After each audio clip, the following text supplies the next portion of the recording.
Countries like St. Lucia that got 85% of their income from their banana exports, not to the United States, but to Europe, that because Chiquita Banana had given him a lot of money, he was willing to do their bidding, destroying the economies of these places. We had farmers in St. Vincent committing suicide because the Clinton administration had destroyed the livelihoods of these farmers. I want African Americans to feel that when I'm president, it's another Clinton presidency. But you see, we didn't know anything about it. And so I rather distrust hugely Senator Clinton.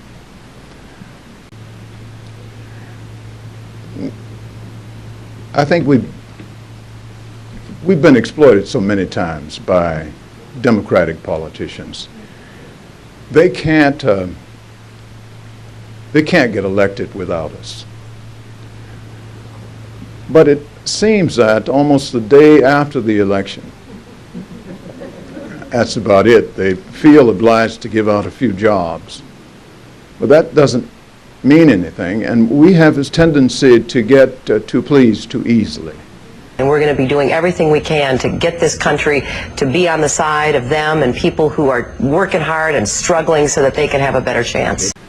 And you really have to follow issues because in politics you only get as much, sometimes less, but never more than you demand. And you never demand things about which you know nothing. And so if you don't follow these kinds of issues, you don't know what's being done to you. I want African Americans to feel that when I'm president, it's another Clinton presidency. Bill Clinton was sending back Haitian refugees who were fleeing a regime that was armed by the United States. He was welcoming Cubans to Florida because he needed the Florida electoral vote. But he was violating international law, sending Haitians back without examining to discern whether they were legitimate political refugees or not, meaning they were fleeing with a well-founded fear for their lives.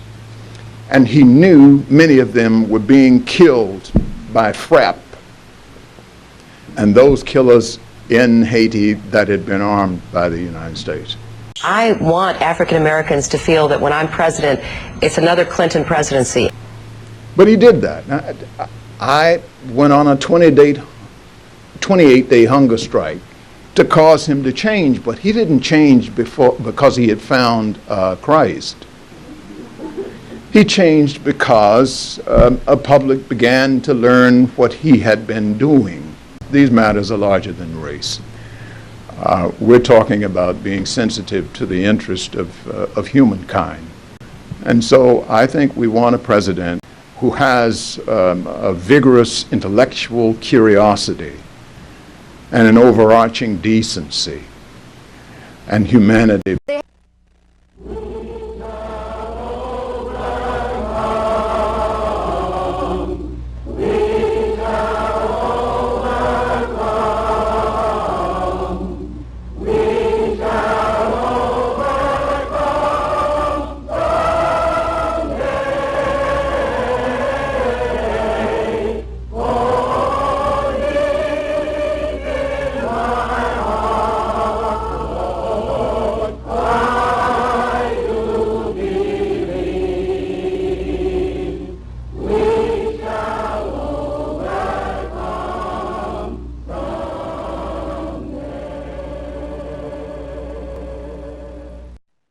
The first black president, Clinton legacy of lynching update.